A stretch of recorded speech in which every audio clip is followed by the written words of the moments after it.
Contra viento y marea vamos a comenzar. Yo creo que a lo largo de la vida podemos constatar que ¿qué pasa cuando un problema no se resuelve? ¿Qué piensan? ¿Qué pasa cuando un problema no se resuelve? Normalmente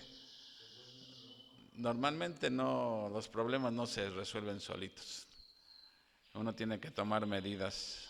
A ver, es como, por ejemplo, a lo mejor te astillas un dedo, te tienes ahí una astillita y si no lo atiendes puede infectarse esa astillita o que andando, caminando te clavas un clavo y resulta que el clavo está oxidado y pues, ahí hay un problemilla que hay que resolverlo. ¿Por qué? Porque se puede volver peor el asunto. Bueno, lo mismo pasa en problemas familiares y problemas en la iglesia y problemas en el trabajo. Siempre un problema, pues se tiene que resolver, porque si no, normalmente el problema se hace más grande y hasta se empeora, ¿sí? Y hoy Pablo va a tocar si le echaron una leidita a la carta, se van a dar cuenta que toca un problema que había en la iglesia de Tesalónica, ¿sí? Y Pablo ya había tocado este tema en su primera carta. En la primera carta, en el capítulo 4, versículo 11, Pablo les dice, y que procuréis tener tranquilidad y ocuparos en vuestros negocios y trabajar con vuestras manos de la manera que os hemos mandado. ¿Recuerdan ustedes que a la luz del regreso de Cristo muchos o malentendieron o les sirvió de pretexto para dejar de trabajar? Y dejaron de trabajar y se estaban convirtiendo en una carga para la iglesia. Y Pablo les dijo que se pusieran a trabajar, ¿sí? Pero al parecer, pues no hicieron mucho caso por lo que se ve en la segunda carta, porque Pablo destina ya lo que queda de la carta, el resto de la carta lo dedica a tratar este tema, a tocar este problema. Y Pablo va a utilizar la exhortación, ¿sí? 4 motivos para que ellos enmienden el camino. La primera es exhortarlos por medio de la palabra de Dios, versículo 6.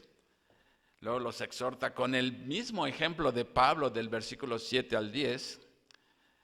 Los exhorta por medio de animar a la iglesia, del versículo 11 al 15. Y finalmente los exhorta por medio de la provisión del Señor, versículos 16 al 18. Así que pues vamos a orar para comenzar con esta exposición. Bendito Padre Celestial, pues grande eres tú, Señor.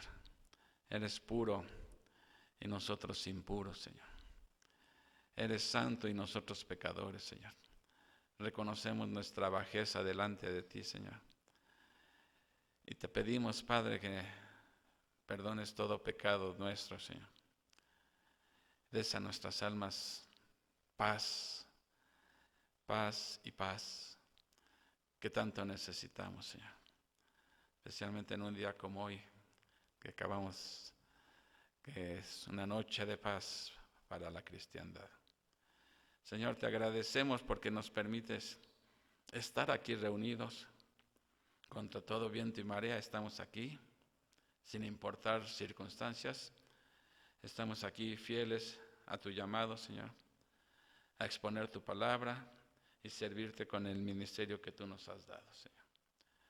Te pido, Padre, que me ayudes a exponer lo que resta de esta carta, Señor, que lo haga con claridad y fidelidad y que podamos ser impactados por medio de ella, Señor. Bendice este tiempo, Señor, en el nombre de Cristo te lo estamos pidiendo. Amén. Bueno, pues vámonos al versículo 6. Versículo 6, que nos quedamos llegamos hasta el versículo 5 la semana pasada. Y vamos a ver cómo Pablo ataca este problema. No es como las avestruces que escondiendo la cabeza se creen que se desaparece el problema, no, va a atacar este problema de hermanos que estaban de flojonazos, ¿sí? Dice en el versículo 6, y ahora, amados hermanos, les damos el siguiente mandato en el nombre de nuestro Señor Jesucristo. Aléjense de todos los creyentes que llevan vidas ociosas y que no siguen la tradición que recibieron de nosotros. Ahí me parece algo interesante ahí. Aquí dice, y que no siguen la tradición. ¿Recuerdan qué dijimos acerca de esta palabrita tradición? Que hasta les traje la versión católica y ahí decía tradición. ¿Qué? ¿Recuerdan esto? Porque aquí Pablo nuevamente vuelve a usar esta palabra. Y que no siguen la tradición. Pues tanto que le tiramos nosotros a la tradición y aquí dicen que no siguen la tradición. ¿Qué dijimos? ¿Recuerdan? ¿Qué significa la palabra tradición realmente? ¿O ya no recuerdan? Ya se les, por no apuntar, ya ven, por no apuntar, qué rápido se les olvida. La palabra griega es paradoses. Y lo único que significa es entregas. Entonces Pablo está diciendo aquí, y que no siguen las entregas que recibieron de nosotros, las entregas del conocimiento, ¿sí? Entonces, aquí la tradición es las enseñanzas que Pablo exponía, ya sea de manera verbal, que la mayoría era de manera verbal y otra era por medio de la carta. Pero ¿qué es lo que hacía? Hacía entregas de conocimiento, ¿sí? ¿Qué es la diferencia con la palabra tradición que no nos gusta? Es que hay tradiciones de carácter humano, pero aquí esta tradición o esta enseñanza es de carácter apostólico. Son enseñanzas inspiradas por el Espíritu Santo. Y de eso es de lo que está diciendo Pablo, que no siguen la tradición que recibieron de nosotros. Recuerden que Jesús atacó las tradiciones de hombres.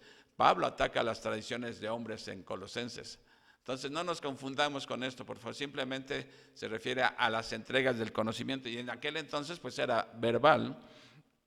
Entonces aquí dice que, y fíjense, son creyentes porque Pablo les está diciendo amados hermanos, lo cual indica que son creyentes. Y lo dice, aléjense de todos los creyentes que llevan vidas ociosas. O sea, está hablando de creyentes, ¿sí? Entonces, al parecer, hubo algunos que hicieron caso omiso de la recomendación de Pablo en la primera carta, que ya se pusieran a trabajar, ¿sí? Y Pablo le está diciendo, miren, están esperando el regreso de Cristo, ¿sí? Pero están dejando de trabajar porque piensan que ya Jesús viene y ese lo están agarrando de excusa para no trabajar. Oh, sí, se ven muy espirituales, pero eso no tiene nada de espiritualidad, ¿sí? Entonces, les recomienda desde la primera carta que se pongan a trabajar, ¿sí? Pero a la iglesia les está ordenando, a ellos les está ordenando que se pongan a trabajar, pero ¿qué les está ordenando a la iglesia? ¿Sí? Que se aparten de todo hermano que anda de flojonazo, ¿sí? O sea, la mayoría trabajaba y sabían, ellos también entendían del regreso de Cristo, pero había otros que no estaban trabajando. ¿Por qué? Pues ya para qué trabajo si ya Cristo viene, mañana no abro mi negocio porque ya Cristo viene, ¿para qué? Estaban haciendo eso realmente, ¿sí? Y se estaba convirtiendo eso en una carga porque esperaban que la iglesia los mantuviera, o sea, querían vivir a costa del trabajo de otros, ¿sí? Entonces los creyentes tenían que mostrar desaprobación, que desaprobaban esa conducta, ¿sí? Ahora, Pablo los está exhortando diciéndoles, les ordeno, ¿sí? Y lo dice en el nombre del Señor Jesús. O sea, es un mandato y a la vez es una exhortación basándose en la palabra de nuestro Señor Jesucristo, ¿sí? Y con eso los está exhortando a que se pongan a trabajar, pero no nada más, ese era el único motivo que tenía Pablo para exhortarlos.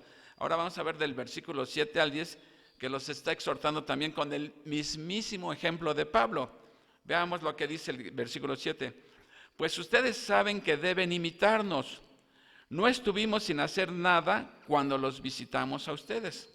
Recuerdan que Pablo tenía un oficio, ¿qué era? Construía carpas. Y él cuando llegó a Tesalónica, él no abandonó su oficio de fabricar cartas, ¿sí? carpas. Él siguió con su oficio, ¿sí? Cuando llegó a Tesalónica, ¿sí?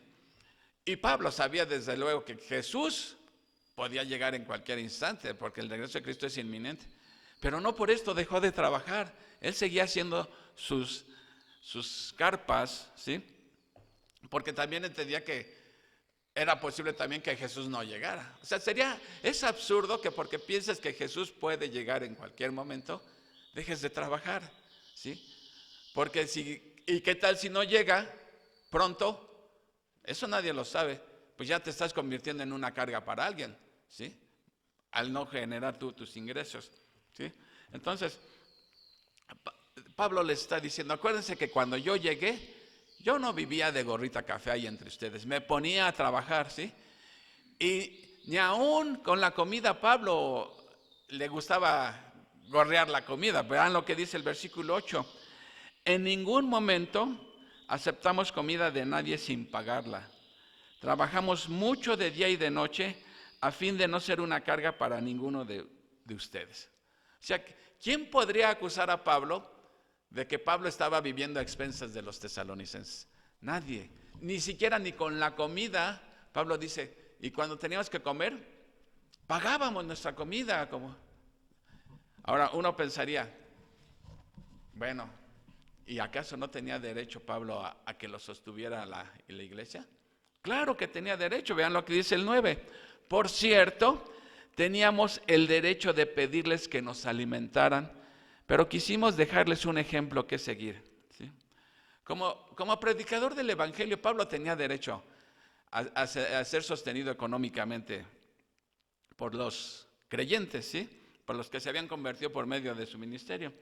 Recuerden que ya Pablo en la carta a los Corintios les dijo algo bien interesante respecto al sustento de un obrero de Dios. Recuerden que dice, recuerden que los corintios estaban, Pablo tenía muchos enemigos en Corinto, a donde fuera, y estaban diciendo los enemigos de Pablo que Pablo nada más lo hacía por dinero, ¿sí?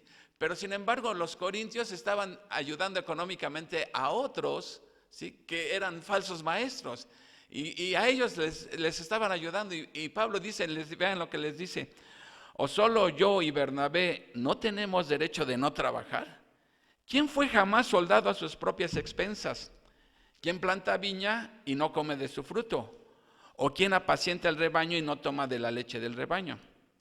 ¿Digo esto solo como hombre? ¿No dice esto también la ley? Porque en la ley de Moisés está escrito, no pondrás bozal al buey que trilla. ¿Tiene cuidado Dios de los bueyes?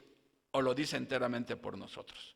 Pues por nosotros se escribió, porque con esperanza debe arar el que ara, y el que trilla con esperanza de recibir del fruto. Si nosotros sembramos entre vosotros lo espiritual, ¿es gran cosa si segáremos de vosotros lo material? Si otros participan de este derecho sobre vosotros, pues cuanto más nosotros, si están ayudando a otros que nada tienen que ver aquí, pues con más razón tendrían que ayudarme a mí. Pero, dice aquí, no hemos usado este derecho, sino que lo soportamos todo por no poner ningún obstáculo al Evangelio de Cristo. ¿No sabéis que los que trabajan en las cosas sagradas comen del templo y los que sirven al altar del altar participan? Así también ordenó el Señor a los que anuncian el Evangelio, que vivan del Evangelio. O sea, es muy clara la Escritura. Tienen derecho los siervos de Dios a que sean sostenidos por la iglesia, ¿sí? Aquí Pablo está diciendo, yo simplemente, no es porque no tenga derecho, no quiero ser una carga, no quiero poner obstáculos al Evangelio. Si ya de por sí me están atacando que lo hago por dinero, imagínense si ustedes me tienen que dar dinero. Prefiero mejor trabajar, ¿sí? Aunque Pablo sabemos que recibía ofrendas, pero de los corintios no quería. Por ejemplo, los filipenses, ¿se acuerdan? Le mandaban ofrendas, ¿sí? Porque era de bendición para ellos también. Y en Timoteo Pablo lo dice también, que el obrero es digno de su salario, ¿sí?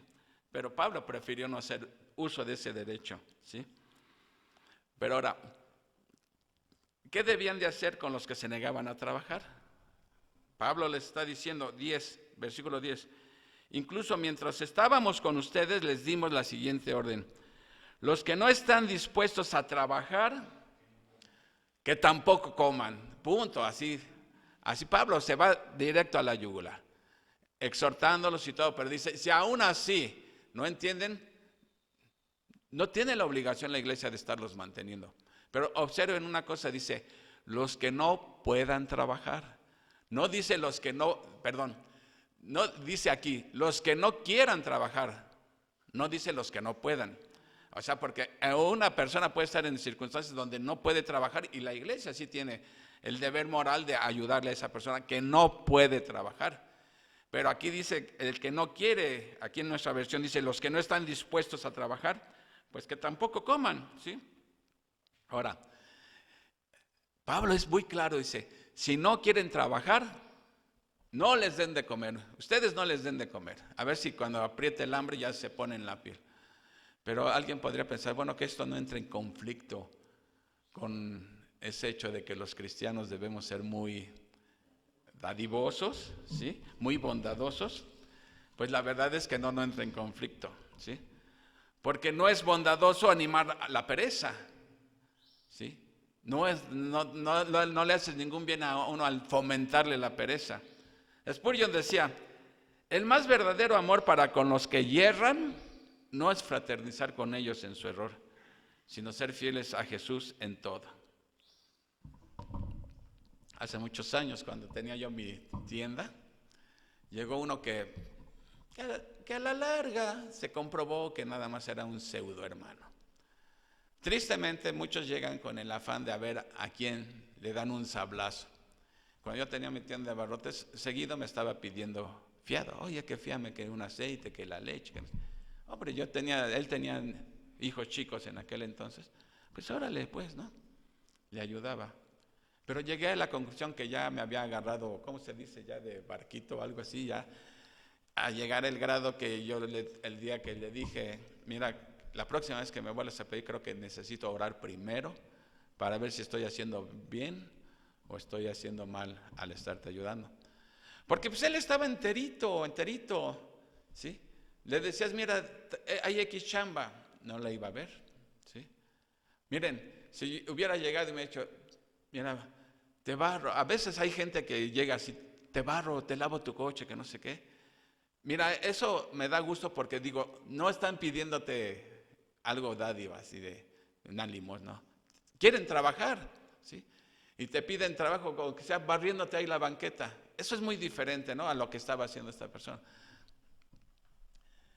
Mira, a veces me han llegado así, le lavo su coche, le barro, yo les ayudo, aunque no tengan que hacer eso, simplemente veo la intención que tienen, ¿sí?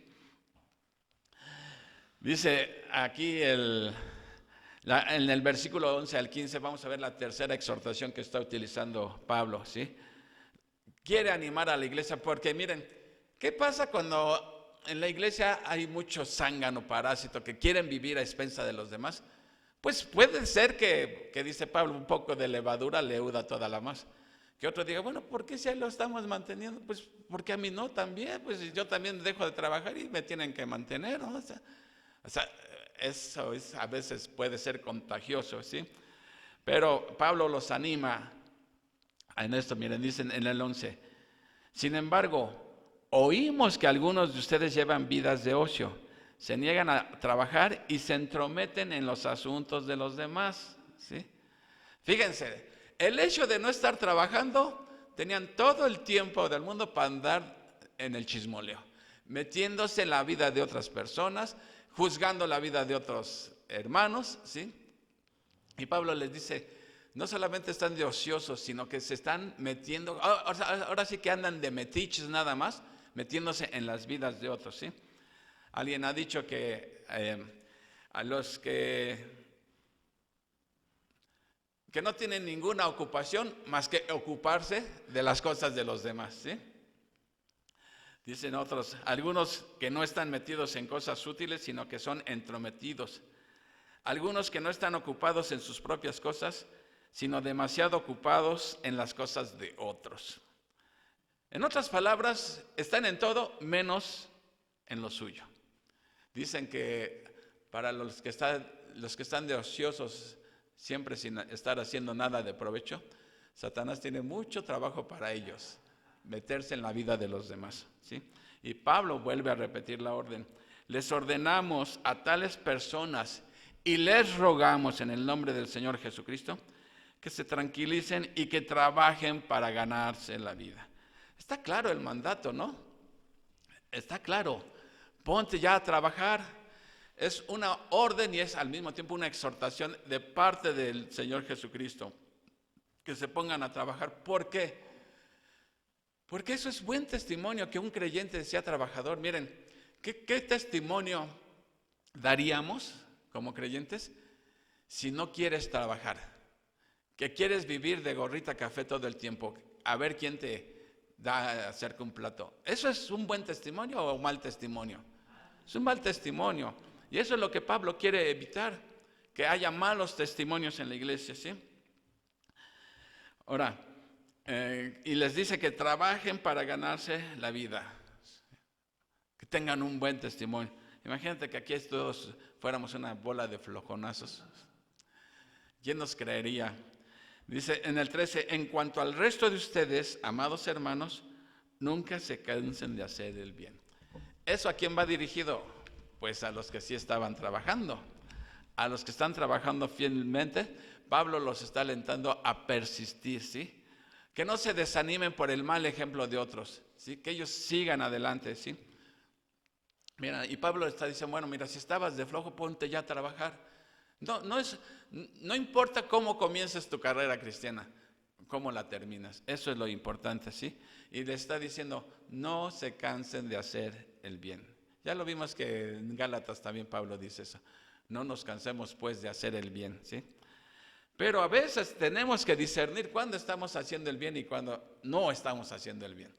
A veces por querer hacer el bien, estamos haciendo el mal, como era el caso de aquí con los tesalonicenses, de los que estaban apoyándolos a estos que no querían trabajar, pues les estaban haciendo un bien, o en realidad ¿qué estaban haciendo? Un mal, ¿no es cierto? Le están haciendo un mal al quererles hacer el bien. Eso es mucha enseñanza para nosotros también, de que a veces queremos hacer el bien y estamos haciendo un mal, ¿sí?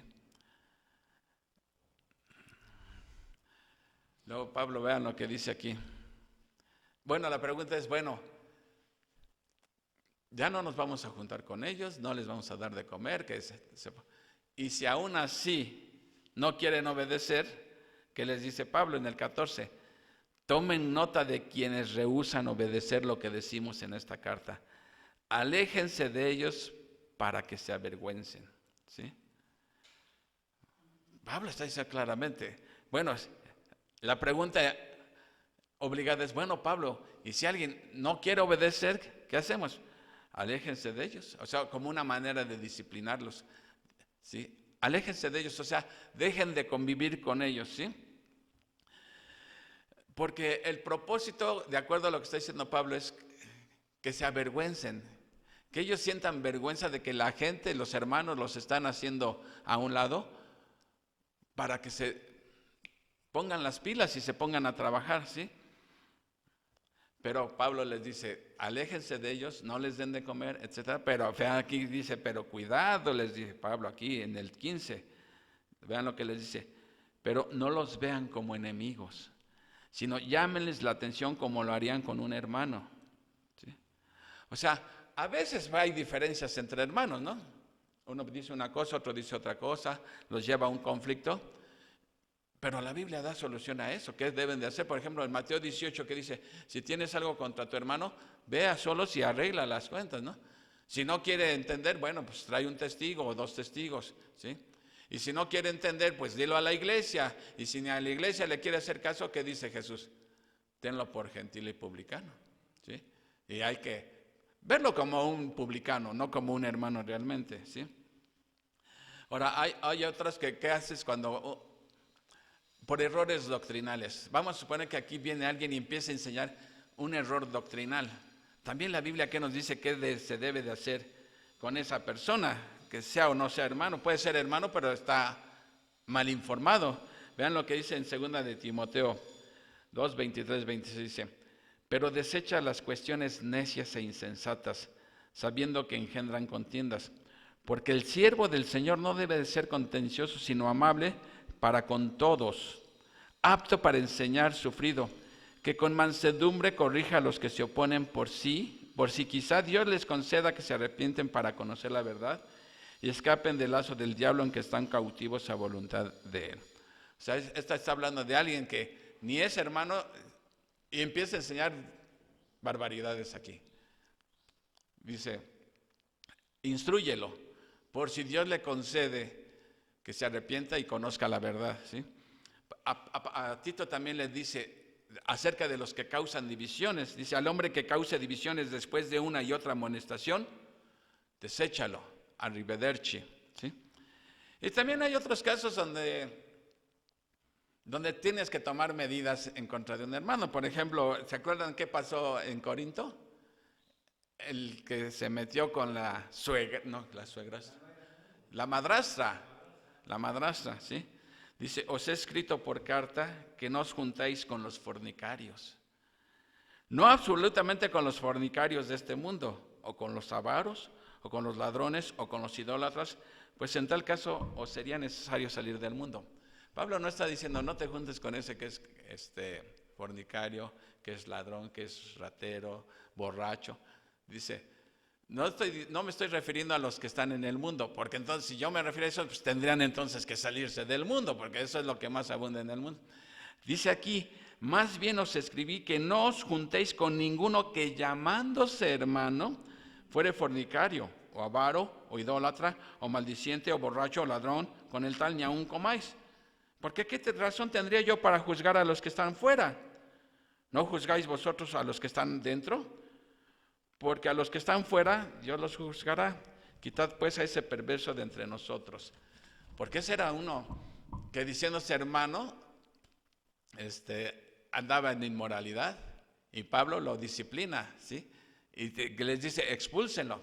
Claro, ya sabemos al final de la historia que él se arrepiente después.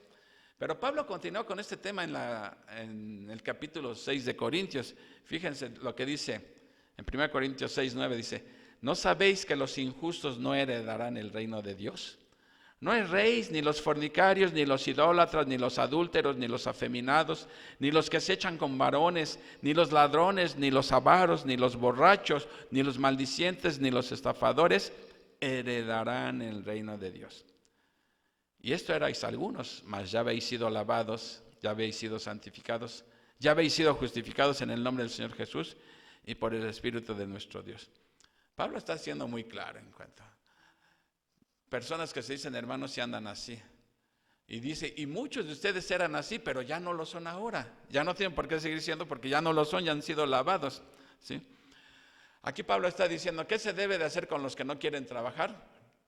Bueno, no eran estos casos donde hay problemas entre hermanos, problemas dentro de las iglesias, pero estos sí dicen, si no quieren trabajar, apártense de ellos y no les den de comer, ¿sí? No, bueno, no es un caso muy serio, pero puede llegar a serlo, ¿sí? Y de lo que se trata es de restaurar a ese hermano. La restauración a veces ni se practica en las iglesias. Si alguien cayó, ya se amoló, ya lo hacen picadillo y todo, cuando lo que deben de hacer es restaurarlo, ¿sí? A su posición nuevamente, ayudarle, ¿sí? No dejarlo ahí botado, ¿sí? Ese es el propósito de la restauración. Pero fíjense, aquí hay una cosa bien interesante que ustedes creen que realmente hoy en día ese peligro que había en la iglesia de Tesalónica de que a la luz del regreso de Cristo había creyentes que estaban dejando de trabajar, hoy en nuestros días creen que eso sea un problema, una amenaza, un peligro para la iglesia hoy en día, 2024. ¿Qué piensan? Que a la luz del regreso de Cristo, ¿tú qué piensas?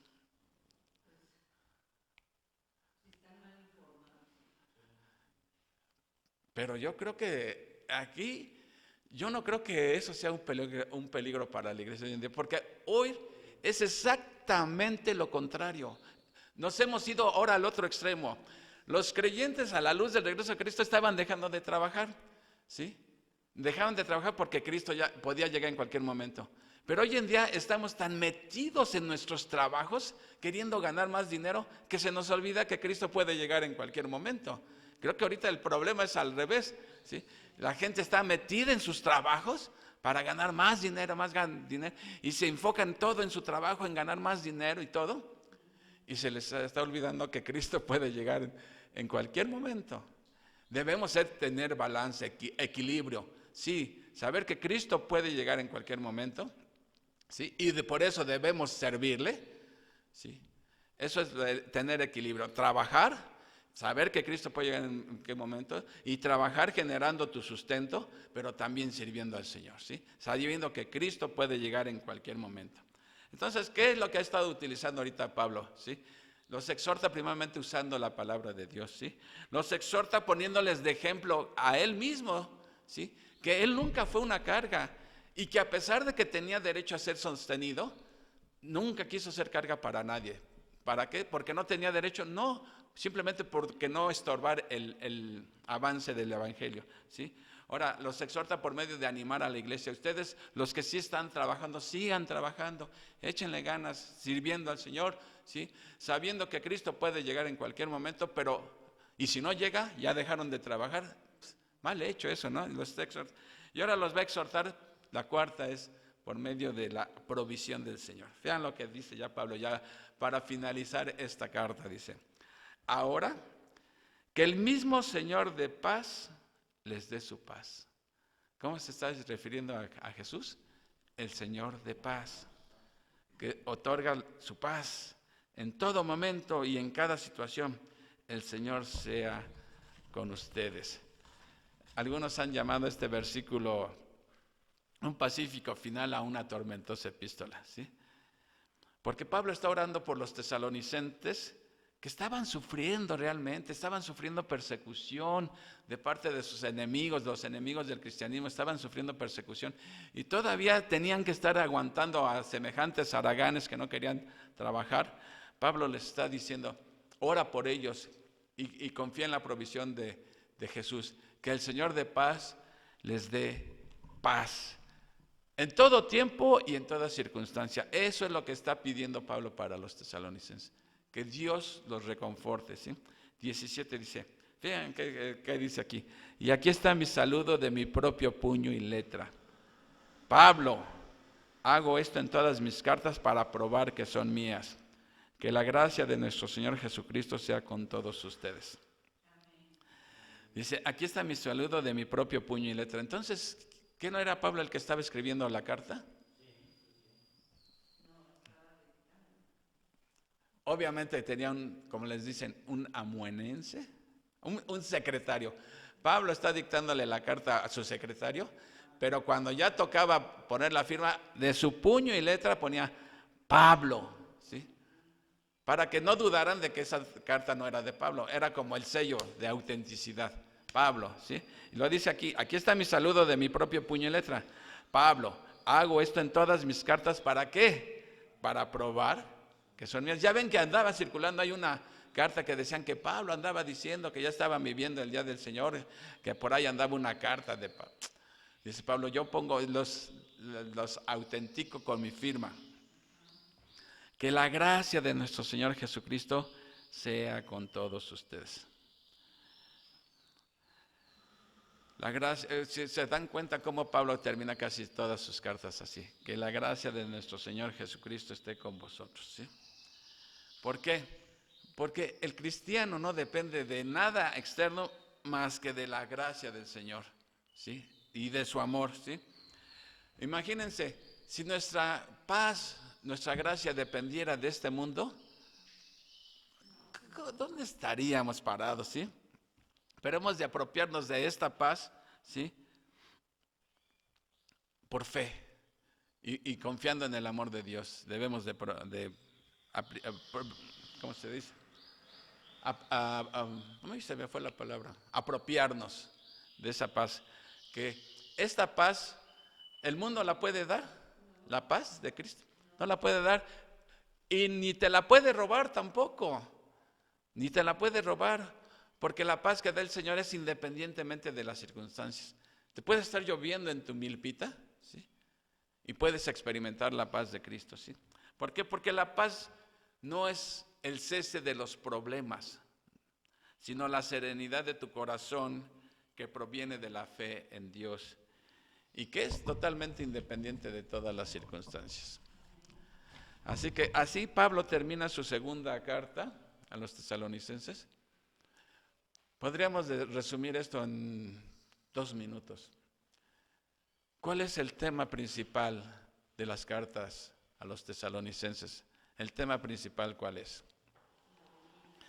La segunda venida de nuestro Señor Jesucristo. Había algunas dudas con respecto a la segunda venida de Cristo. La primera carta tenían dudas de qué iba a pasar con los que habían muerto ya, que pensaban que se iban a perder del arrebatamiento. Pablo les explica. Y en la segunda carta, sí, gracias hermano. En la segunda carta, la duda principal era que ya estaban viviendo en el día del Señor. O sea, en otras palabras, que ya estaban viviendo la tribulación. ¿Y qué pasó con esa promesa que les dijo Pablo, que antes iba a venir el rapto? ¿Qué pensarían? Pablo nos engañó. ¿Sí? Ya están enseñando que ya estamos viviendo en el día del Señor. Pablo aclara todos esos malentendidos y dice tajantemente que la tribulación no va a comenzar sin que antes venga la gran apostasía, que para algunos es el rapto, y para otros, y la otra cosa es que se manifieste el hombre de pecado, que es el anticristo. Y antes también tiene que ser quitado algo del medio, que es, la mayoría piensan que es el Espíritu Santo, y eso concuerda con el rapto, ¿sí? Entonces, en medio de tan difíciles circunstancias, Pablo escribe estas cartas a los tesalonicenses, porque estaban viviendo tribulación, y aparte con el problema de los haraganes, fácil podían desanimarse, y Pablo les anima a que sigan persistiendo. Y eso va para nosotros también. ¿Cuántas cosas no nos desaniman? Muchas cosas nos desaniman, a grado de querer tirar la toalla. Pero aquí hay un ejemplo en los tesalonicenses. No creo que nosotros estemos sufriendo más que los tesalonicenses. Y sin embargo ellos aguantaron, perseveraron hasta el final, ¿sí? Gracias a Dios por estas cartas que en lo particular ha sido de mucha bendición a mi vida. Me ha aclarado tantos puntos y confusiones que luego traemos. Y saber en quién hemos confiado, ¿sí? Y hemos confiado en aquel que ha prometido venir por nosotros y llevarnos a la casa del Padre. Vamos a orar, hermanos. Amado Padre Celestial, te damos las gracias por haber concluido estas 2 epístolas donde hemos aprendido todo acerca del regreso de tu Hijo Jesucristo, Señor. Gracias porque nos las has dejado para podernos iluminar en nuestras vidas, Señor. Pedimos que pues vivamos a la luz de que tú vas a regresar y puedes regresar pronto, Señor, en cualquier instante. Pero también sabemos que en nuestra vida quizá no nos toque a nosotros ver este rapto, sino que lleguemos a tu presencia por vía de la muerte, Señor. Eso solamente tú lo sabes, Padre, pero como dice tu palabra, sea que vivamos o que muramos, te pertenecemos, Señor. Y en eso descansamos, Padre. Gracias, bendito Padre, por el tiempo que nos has permitido estar en este lugar, Señor. Y ponemos nuestras vidas y el destino de esta iglesia en tus manos, Señor. Que tú nos guíes a donde quieras dirigirnos, Señor. En el nombre de Cristo te lo pedimos, dándote las gracias. Amén. Amén. Multitud.